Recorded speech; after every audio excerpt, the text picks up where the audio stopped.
Renee Bowser, and I'm a union attorney, and I'm a former 3-term A&C commissioner and chair. And I have a record of community and worker empowerment, and I get things done.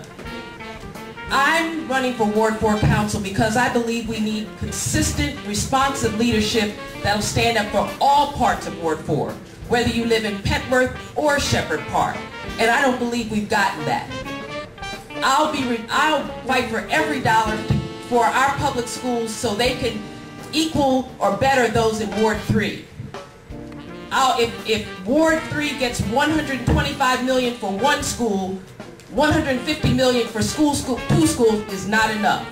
I'll fight for real job creation, because we might be below the national average, but 8.3% unemployment is unacceptable. And we know if that's the number from the Department of Employment Services, we know our youth are even more unemployed.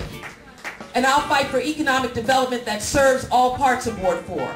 I'll fight for a plan so that when we've had an uptick in property crimes in the last 2 years, that there will be a real plan, not just a coming together a few weeks before the election to fix the situation. That's not going to do it, because there was a meeting last October the same way, and there's even more of an uptick now.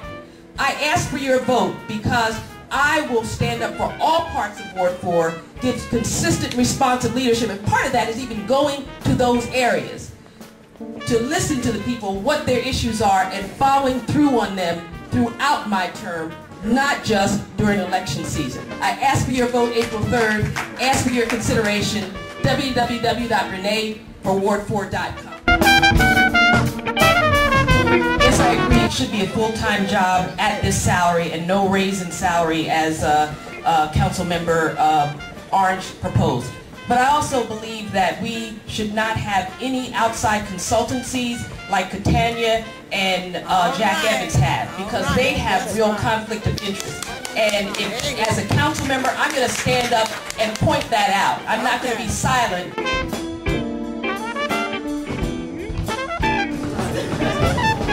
Yes, I believe that we should use some public funds to educate the rest of the nation. But first, I think we have to clear up the confusion right here in the district. People say statehood or voting rights. They're two distinct things. Voting rights allows the Congress to still control the district budget and tell us what to do. Statehood is when we would be like California, New York, or any other state. And we know how to get it. I've been a statehood advocate for many years. Most territories became states by a simple act of Congress. The educational process would be to let people know that, and we could gain adherence once they know. But let's be clear. We need to educate people about how we can get statehood, and it's an act of Congress like other territories did. We can't continue to sow confusion about statehood and/or voting rights. I agree. I salute him for nominating Betty Noel, and we need the council members on the committee that is reviewing her nomination, and I urge her to stand up when the mayor has done something well. Stand up for someone who's a consumer advocate, and let's get Betty Noel on the Public Services Commission.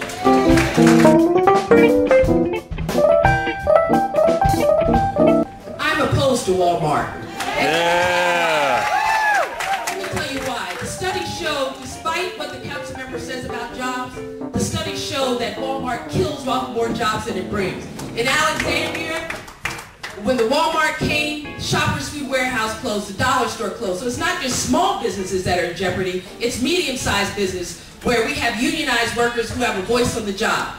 Our Director of Office and Planning, Victor Hoskins, said he didn't look at that, whether there's more jobs lost than gained. He didn't look at how Walmart transfers their burden of health care to the state.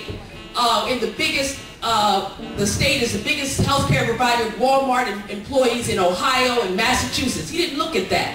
We need to support our small businesses. I'm not an economist, but I would put a person on my staff to look at how we can bring living wage jobs and green technology jobs and not just accept the okie doke of Walmart.